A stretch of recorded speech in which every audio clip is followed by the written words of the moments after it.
말씀의 제목을 다 함께 따라해 주시길 바랍니다. 예수 그리스도에 대한 믿음을 가졌으면, 예수 그리스도에 대한 믿음을 가졌으면. 저는 이민 목회를 시작하면서 목회자가 근엄하고 엄숙하기 때문에 다가가기 힘들다라는 이미지를 벗어버리기 위해서 처음부터 교회에 많은 변화를 주었습니다. 첫 번째로 제 목회 담임 목사 방에 웰컴이라고 써붙여놨어요. 아무나 막 들어오라고. 담임 목사님 방에 옛날에는 개조심이라고 붙어 있었는지 사람들이 안 들어와요. 뭐 그런 말 붙여놓지도 않았는데 아무도 똑똑하는 사람이 없어요. 그래서 사람들 들어오게 할 수 있도록 웰컴, 환영합니다 이렇게 붙여 써놨어요. 그런데 사람들이 안 들어오는 거예요. 그래서 제가 아예 방문을 열어놔 버렸어요. 복도가 저 끝에서 보이는데, 그랬더니 교회 학교 어린아이들부터 들어오더라고요. 아장아장 걷는 아이들부터 들어와서, 왜냐하면 들어오면요 제가 사탕 줬거든요. 한국에서만 팔던 말랑카땡이라는 게 있어요. 그걸 제가 갖고 있으니까 아이들이 그거 먹으러 들어오기 시작하고, 그리고 성도들이 드디어 부담 없이 제 방에 들어오게 되었고, 청년들도 제일 먼저 교회 오면은요 제 방에 들어와서 저랑 그렇게 커피도 마시고 이야기도 하는 그런 교회가 되었습니다. 그게 습관이 돼서 그런지, 저 사진은 이제 제 오마 때 청년들과 함께 이야기하는 사진이고, 그게 습관이 되어서 그런지 한국에 와서 여의도 순복음교회 교육국장 할 때도, 그리고 청년국장 할 때도 아예 문을 열어놔 버렸어요. 아무나 들어오라고. 제가 일산 순복음 영산교회에 와서도 문을 열어놓고 살 때가 많습니다. 그랬더니 청년 중에 하나가 주일날 지나가다가 진짜 문 열어놨는지 그냥 한번 들어와 봤어요 그러더라고요. 그래서 저랑 이야기도 한참 하다가 기도받고 나갔는데, 둘째로 제가 바꾼 것은, 제가 예배를 마치고 마지막으로 성전을 나가는 성도와 인사하고 식당으로 갈 때까지 식사를 하지 못하고 성도들이 줄을 길게 서 있는 거예요. 담임 목사님이 내려와서 첫 번째 밥을 퍼야 된다고 성도들이 제가 내려올 때까지 한 20분 이상을 줄 서서 기다리고 있는 거예요. 그래서 제가 내려올 때까지 줄 서서 기다리지 말고 제가 식사기도 하지 않더라도 먼저 식판에다가 식사 다 떠가지고 각자 기도하고 먼저 다 드시게 했어요. 그리고 목사가 내려오면은요 밥그릇, 그 그릇이 따로 있더라고요, 담임 목사께. 그래서 저도 식판을 쓰겠다고, 식판에다가 제가 직접 뜨겠다고, 그리고 제자리가 따로 있더라고요. 거기는 아무도 못 앉게 했어요. 그런데 아무나 앉게 하고 나도 아무 자리에 앉아서 밥을 먹도록 하게 해달라고. 저는 교회가 사소한 일로 인해 차별받는다라는 말을 듣기 싫었기 때문에 저부터 저에게 차별 대접하지 않도록 그렇게 부탁을 드렸던 것입니다. 저는 목사가 부자만 좋아한다, 목사가 자기를 좋아하는 사람만 편애한다, 목사가 힘있고 영향력 있는 사람만 좋아한다라는 말을 들으면요 굉장히 거북하고 불편합니다. 그래서 일부러 가난하고 어려운 사람에게 더 신경을 쓰고 신방을 한 번이라도 더 가려고 노력을 했습니다. 여러분, 공평과 평등은 달라요.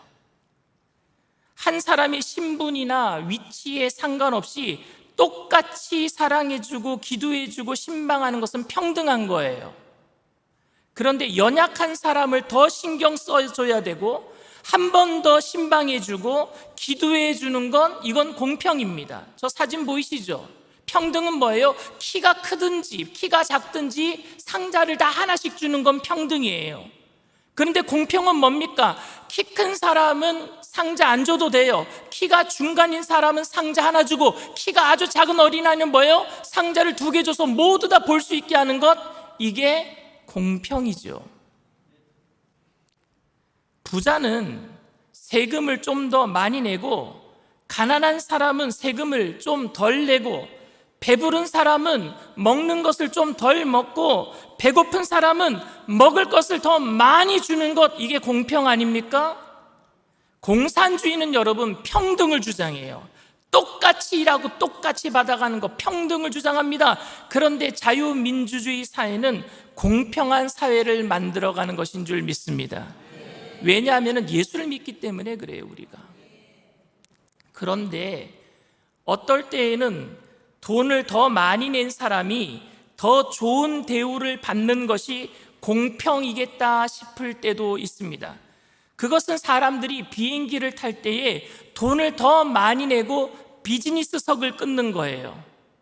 이코노미석을 끊는 사람보다는 비즈니스석을 끊는 사람은 배로 비행기 값을 낸단 말입니다. 그들은 더 넓고 더 편한 자리와 더 좋은 서비스를 돈을 내고 사는 것입니다. 그래서 일반석에 탄 사람들이 비즈니스석에 1등석에 탄 사람들이 받는 양질의 서비스를 보면서 승무원들에게 우리를 왜 차별하느냐라고 따지는 사람이 있어요, 없어요? 없어요. 그렇다면 여러분, 돈을 많이 낸 사람이 더 좋은 대우를 받는 것도 공평이다, 이 세상은 그렇게 생각하는데, 그렇다면 교회도 헌금을 많이 내고 헌신과 봉사를 많이 하는 사람들에게 이렇게 대우를 해줘도 되겠습니까? 대답을 왜 안 하세요? 그런데 세상은 교회가 헌금을 많이 내고 헌신과 봉사를 많이 하는 사람들에게 서비스를 더 좋게 해주는 1등석 끄는 승객처럼 대우해주는 것에 대해서는 불공평이라고 얘기합니다. 그렇죠? 목사가 특별한 대우를 받는 것에 대해서 이제는 불공평이라는 이야기가 나오기 시작합니다. 목사도 이제 눈치를 봐야 되는 세상에서 살고 있습니다. 목사가 친교 시간에 일반 성도의 식탁에는 없는 테이블보가 깔려있는 근사한 테이블 식탁에 앉아서 성도들과 같이 식사를 하는데, 목사 자리에는 성도들은 식판을 놓고 식사하는데 목사 자리에는 도자기 그릇이 있고 금수저가 놓여 있고, 목사가 수저를 들기 전까지는 절대 성도가 어떤 밥도 젓가락질도 할 수 없고 성도들에게는 없는 몇 가지 반찬이 더 목사의 식탁에 놓여져 있다면 여러분들 생각은 어떻습니까? 목사가 얼마나 중요한 역할을 하든지 세상 사람들이 보면요, 부당하다라고, 불공평하다라고 이야기할 것 같습니다.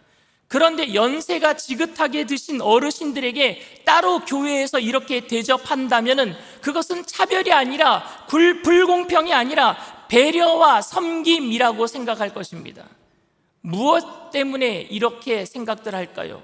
무엇이 이 이유가 되겠습니까? 그것은 아마도 목사에게 힘이 있다고 생각하기 때문일 것입니다. 교회는 힘에 대한 굴복이 아닌 사랑과 배려로 한 사람의 영혼을 귀하게 여기며 세워나가는 곳인데, 세상적인 기준과 똑같이 운영되고 있다면 그 모습이 세상 사람들에게 좋아 보일 리 없을 것입니다. 교회가 세상적인 기준과 똑같으면 되겠습니까?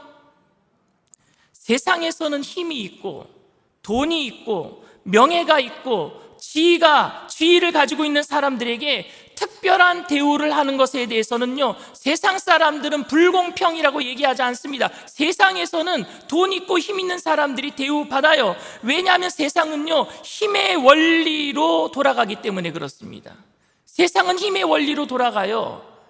제가 옛날에 티코를 탔었어요. 아주 20대 때 대학교 복학하고 나서 제가 아르바이트를 해서 진짜 처음으로 800cc 차량 티코를 샀어요. 근데 그거를 가지고 학교를 다니다가 한 번은 호텔에서 모임이 있어서, 가족 모임이 있어서 호텔에 간 적이 있어요. 그런데 앞에 그랜저가 오니까요, 벨보이가 와서 문 열어주더라고요. 그런데 제 차는요, 그냥 가래요. 지나가래요. 세상은 그게 공평처럼 여겨져요. 전혀 이상한 일이 아닙니다. 그런데 교회는 세상과 똑같이 하면 불공평하다라고 이야기를 합니다. 왜 우리는 세상과 달라야 합니까? 왜 달라야 합니까?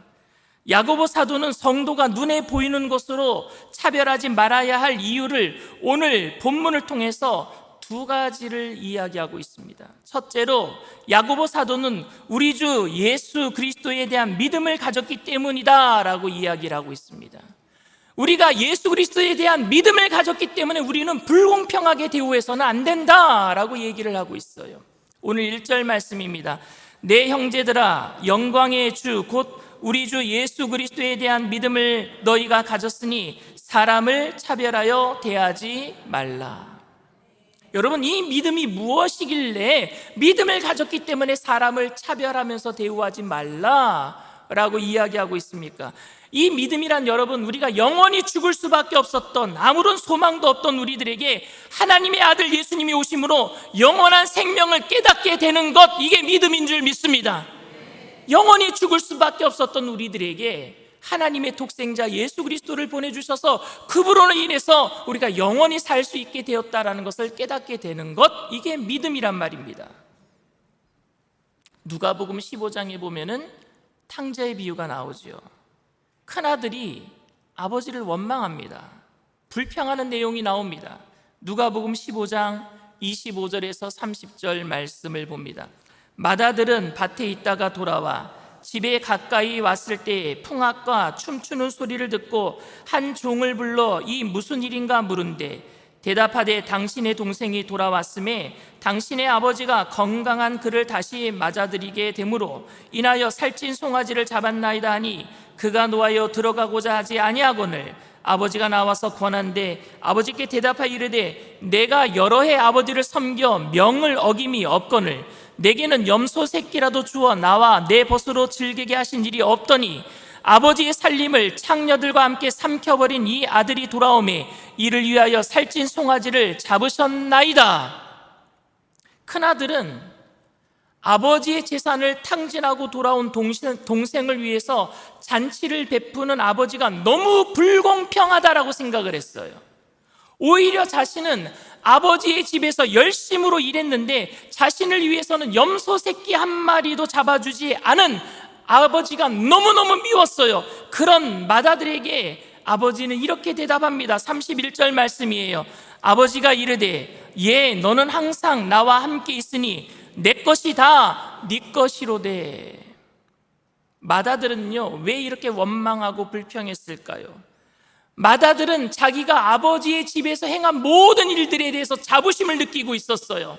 나는 당연히 아버지의 집에 있는 모든 것들을 누릴 수 있는 그 모든 일들을 했는데 동생은 그런 일들을 하지 않았단 말입니다. 재산을 탕진하고 왔어요. 자기는 아버지의 집에 있는 모든 것들을 누릴 수 있지만 동생을 누릴 자격이 없다라고 생각했어요. 자신의 행위로 아버지에게 모든 것인지 청구할 수 있다라고 생각했단 말입니다. 그러니 나는 할 만큼 했다라는 거예요. 나는 아버지 집에서 할 만큼 했잖아요. 그런데 왜 아무것도 안 한 동생만 챙겨주십니까? 여러분 혹시 이 맏아들의 행위, 요구가 정당하다라고 생각하십니까? 아버지가 지금 불공평하게 대우한다라고 생각되십니까? 제가 다른 비유 하나 더 말씀드리려고 합니다. 마태복음 20장에 예수님께서는 천국을 포도원에 들여보내려고 품꾼을 부르시는 주인과 같다라는 비유를 통해서 말씀하셨어요. 주인은 포도원에 일할 수 있는 사람을 구하기 위해서 아침 6시에 나갑니다. 인력시장이 아침 6시에 나가요. 그래서 아침 6시에 사람들을 불러들여서 포도원에서 일을 하게 합니다. 그런데 주인이 아침 9시에 또 나가요. 그런데 아침 9시에 나갔는데 사람들이 또 놀고 있는 사람들이 있는 거예요. 그래서 9시에 나가서 그 사람들을 또 데리고 들어와서 포도원에서 일하게 합니다. 그런데 정오 12시에 또 나가는 거예요. 그런데 정오 12시에도 아직도 일자리를 찾지 못한 사람들을 발견한 거예요. 그래서 그 사람들을 데리고 또다시 포도원에 와서 일하게 합니다. 그리고 오후 3시에 또 나가는 거예요. 오후 3시에 나갔는데 아직도 일자리를 찾지 못한 사람들을 발견했어요. 그들을 또 데리고 와서 포도원에서 또 일을 시킵니다. 그런데 이제 아침 6시부터 오후 6시까지가 일과 시간이에요. 12시간 일을 합니다. 유대인들은. 근데 일과 시간 끝나기 1시간 전인 오후 5시에 주인이 또 나가는 거예요, 인력시장에. 근데 아직도 놀고 있는 사람이 있는 거예요, 일자리를 찾지 못하고. 그래서 그들을 불러다가 또 포도원에서 일을 시킵니다. 그리고 이제 오후 6시가 되었어요. 오후 6시가 되어서 하루 일당은 한 데나리온이에요. 오전 6시부터 오후 6시까지 12시간 일할 때에 그 가족이 한 데나리온 가지고 먹고 살 수 있기 때문에 일당이 한 데나리온, 지금으로 얘기하자면 한 일당 한 10만 원 정도 될 것 같아요. 그렇게 약속을 돼 있는 겁니다. 그런데 제일 늦게 온 사람, 1시간 일한 사람, 오후 5시에 온 사람들, 1시간 일한 사람들에게 주인이 얼마를 주는가 봤더니 한 데나리온을 주는 거예요. 그래서 아침 6시부터 12시간 떼약볕 동안 계속 일했던, 12시간 일했던 사람들이 은근히 기대하기 시작했습니다. 야, 1시간 일한 사람 한 데나리온 받네? 우리는 더 받겠구나 라고 생각했는데 3시에 온 사람도 한 데나리온, 12시에 온 사람도 한 데나리온, 오전 9시에 온 사람도 한 데나리온, 아침 6시 새벽부터 12시간 일한 사람도 한 데나리온. 그래서 한 데나리온을 12시간 일하고 받은 사람이 입이 이만큼 나온 거예요. 불공평하다, 이거 불공평하다 생각되어서 주인에게 항의를 합니다. 마태복음 20장 10절에서 12절 말씀입니다. 먼저 온 자들이 와서 더 받을 줄 알았더니 그들도 한 데나리온씩 받은지라. 받은 후 집 주인을 원망하여 이르되 나중 온 이 사람들은 1시간밖에 일하지 아니하였거늘 그들을 종일 수고하며 더위를 견딘 우리와 같게 하였나이다. 너무 화가 났어요. 우리를 너무 불공평하게 대우하는 것 아닙니까? 이에 대해서 주인이 이렇게 대답합니다. 13절부터 15절 말씀입니다. 주인이 그 중에 한 사람에게 대답하여 이르되 친구여, 내가 네게 잘못한 것이 없노라. 네가 나와 한 데나리온을 약속을 하지 아니하였느냐? 내 것이나 가지고 가라. 나중에 온 이 사람에게 너와 같이 주는 것이 내 뜻이니라. 내 것을 가지고 내 뜻대로 할 것이 아니냐? 내가 선함으로 내가 악하게 보느냐? 여러분, 주인의 대답이 불공평하게 들리십니까? 여러분, 저는 이 한 데나리온을 구원이라고 생각합니다. 포도원은요, 교회를 의미합니다. 교회는 여러분, 들어와서 일하는 곳이 아니라 들어오면 구원받는 곳이 교회인 줄 믿습니다. 포도원에 들어오는 게 은혜잖아요. 처음에 일찍 모태신앙으로 들어오던, 죽음의 순간에 숨을 꼴딱 넘기는 오후 5시에 들어오던 모두 다 구원받는 곳이 교회인 줄 믿습니다. 그런데 먼저 들어온 사람이 나중 들어온 사람 구원받았다라고 시샘해서 되겠습니까? 그래서는 안 되잖아요. 구원이라고 저는 생각을 해요. 그리고 여러분, 하루 일당이라고 생각하더라도 오후 5시에 들어와서 1시간 일한 사람도 그날 한 데나리온이 필요하잖아요. 그들 식구를 먹이려면 한 데나리온이 필요하잖아요. 오전 6시부터 12시간 일한 사람도 그날 그 식구들에게 필요한 금액은 얼마예요? 한 데나리온이잖아요. 그걸 그 사람에게 주는 게 왜 시샘이 들겠습니까, 여러분? 뭘 잃어버린 거예요? 왜 불공평하다라고 생각한 겁니까?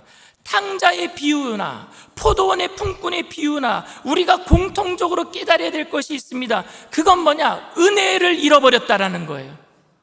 은혜를 잃어버렸다라는 거예요. 큰아들이 아버지 집에 있는 은혜를 잊어버린 거예요.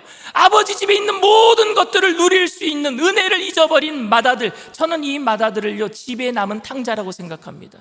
집을 떠난 탕자나 집에 남은 탕자나 똑같은 아버지에게는 탕자예요. 왜? 아버지의 마음을 몰라주니까 탕자란 말입니다. 그리고 포도원의 품꾼은 뭡니까?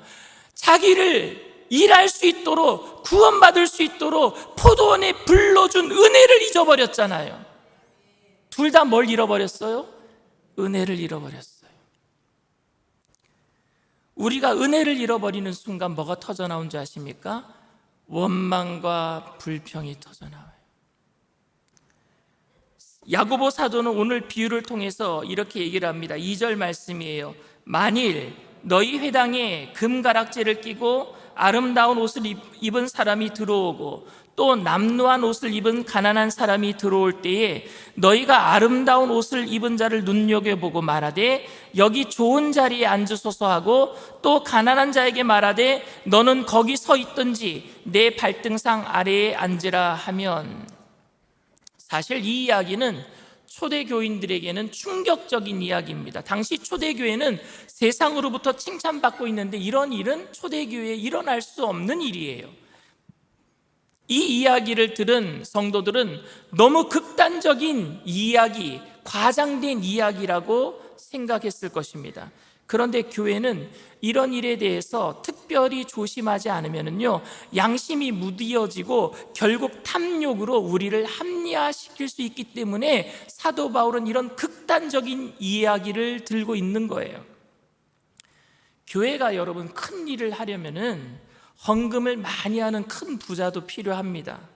그리고 물질과 여러 가지로 봉사하는 사람들이 교회에서 대우를 받는 것에 대해서 인색하면은 안 되는 거예요.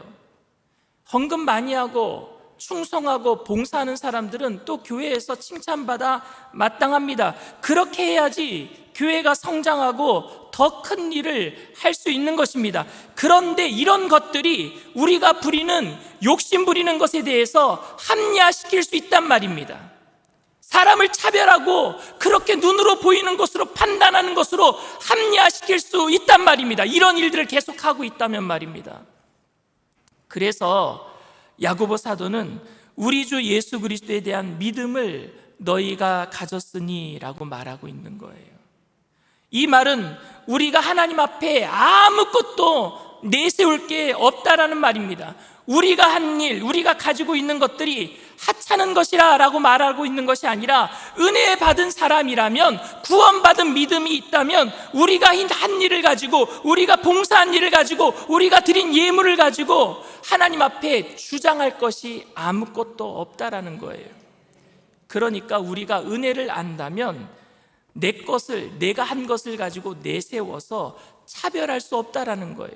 내가 이만큼 했는데요, 내가 이만큼 드렸는데요, 내가 이만큼 시간을 들여서 봉사했는데요 라고 주장할 수 없다라는 겁니다. 그것 가지고 왜 교회가 나를 차별하고 그것 가지고 왜 나를 높여주지 않는가 이야기할 수 없다라는 거예요. 왜냐? 맏아들이 지금 그게 한 게 잘못됐잖아요. 포도내 품꾼에 먼저 들어온 사람이 잘못되고 있잖아요. 은혜를 안다면, 사도 바울이 그래서 이렇게 고백을 해요. 빌립보서 3장 8절 말씀입니다. 또한 모든 것을 해로 여김은 내 주 그리스도 예수를 아는 지식이 가장 고상하기 때문이라. 내가 그를 위하여 모든 것을 잃어버리고 배설물로 여김은 그리스도를 얻고. 믿음으로 그리스도를 얻었기 때문에 자기가 했던 모든 행위 배설물로 여기겠대요. 오늘 우리 일산순복음 영산교회 모든 재직들, 모든 성도님들, 여러분들의 헌신과 여러분들이 드리는 모든 것들이 다 귀합니다. 그러나 은혜를 안다면 내 모든 것들이 주님 그 믿음 안에서, 은혜 안에서 주장할 것이 없는 거예요. 은혜가 너무 크기 때문에. 은혜를 알 때에 우리 안에 차별은 사라지게 될 줄 믿습니다. 둘째로, 사람의 가치를 영혼의 가치로 보기 때문이에요. 영혼이 얼마보다 귀한 줄 아십니까? 천하보다 귀해요. 천하보다. 그래서 차별할 수 없는 거예요. 그래서 많이 냈기 때문에, 좋은 옷을 입고 왔기 때문에 앞자리에 앉으세요 이렇게 할 수 없는 거예요. 한 사람을 천하보다 귀하게 여기기 때문에 그렇습니다. 야고보 사도는 사람을 차별하지 말라고 했는데 어떻게 여러분 차별하지 않을 수 있을까요? 여러분, 부자는 부자로 대하고 가난한 사람은 가난한 사람으로 대하는 것이 어찌 보면 서로 자연스러운 일이 아니겠습니까? 여러분, 가난한 사람에게 아무렇지도 않게 부자에게 대하듯이 대하다가 가난한 사람이 상처받을 때도 있어요. 가난한 사람에게 여러분 바나나 드셔보셨지요? 라고 했다가 바나나 못 먹어본 가난한 사람은 그것 때문에 상처받을 수 있단 말입니다. 옛날에는 여러분 진짜 바나나는 부자만 먹었어요. 그러니 가난한 사람을 좀 더 배려하고 상처받지 않도록 말 한마디라도 조심하게 하는 것이 뭐 나쁜 일이겠습니까? 교회에서 가난한 사람을 좀 배려하는 그런 마음으로 이야기하는 게 뭐 나쁜 일이겠습니까? 그런데 정말 문제는 사람을 보면서 그 영혼의 가치를 보지 않는다라는 것이 문제예요. 영혼의 구원을 최고의 가치로 여기는 교회가 눈에 보이는 것으로 한 사람의 가치를 평가한다면 이거는 여러분 완벽한 모순 아닙니까, 여러분? 하나님은 부자나 가난한 사람이나 구원받아야 할 대상으로 불쌍히 여기는데 우리는 눈에 보이는 것으로 판단하고 있지는 않습니까? 아무도 그렇게 생각하지 않는다고 하면서도 생각으로는 눈에 보이는 것으로 판단하잖아요. 저 사람 차가 뭐다, 집이 몇 평이다, 옷을 뭐 입었다, 핸드백은 뭘 들었다, 자식이 어느 대학 다닌다, 이런 것으로 여러분 판단하고 있지는 않습니까? 가난한가 부자인가, 많이 배운 자인가 못 배운 자인가, 실세인가 실세가 아닌가, 그런 것보다 교회가 관심을 가져야 할 그 관심의 그 주된 것은 그 사람의 삶의 생명의 주인이 예수님인가 아닌가가 우리의 삶의 그 중심이 되어야 될 줄 믿습니다. 저 사람에게 지금 예수님의 생명이 있는가 없는가? 1985년 뉴올리언즈시에서 운영하고 있는 수영장에 단 한 건의 사고도 없었던 것을 축하하기 위해서 200명이 수영장에 파티를 하려고 모였어요.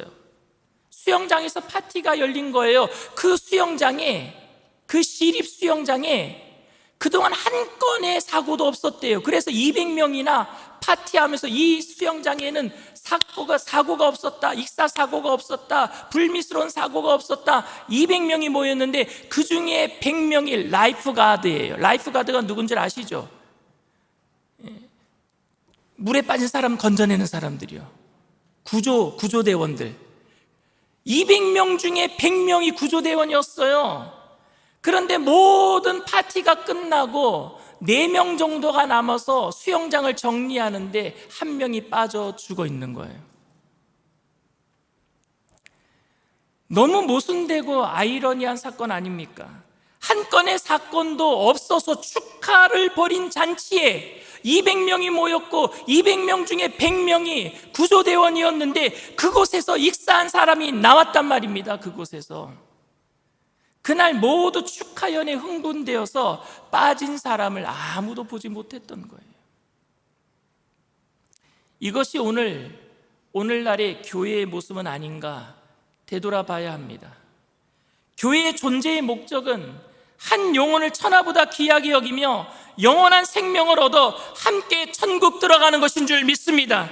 그런데 그 존재의 목적은 잊어버린 채 축제적인 분위기 속에서 흥분하여서 그 자리에서 죽어가는 영혼을 바라보지 못하고 있다면, 오늘 나만 좋아하고 있다면, 나 은혜 받은 것 때문에 다른 사람 죽어가는 것을 보지 못하고 있다면, 그건 오늘 그 미국 올리언스 시의 수영장에 있었던 파티와 다를 바가 뭐가 있겠습니까? 언제 이런 일이 여러분 우리에게 발생할 수 있을까요? 영광의 주, 곧 우리 주 예수 그리스도에 대한 믿음을 가졌으니, 야고보 사도가 오늘 본문에 말하고 있습니다. 바꾸어 말하면은 그 믿음을 잃어버리면 우리가 가진 것으로 차별하고 한 영혼의 가치를 귀중하게 생각하지 못하는 일이 발생하게 되는 거예요. 그 은혜를 잊어버리게 되면. 사랑하는 성도 여러분, 우리 모두 잃어버린 은혜를 회복하게 되기를 바랍니다. 저는 일산순복음 영산교회가 예배를 통해서 날마다 은혜가 회복되기를 원합니다. 복음 앞에 날마다 바로 세워지게 되기를 원합니다.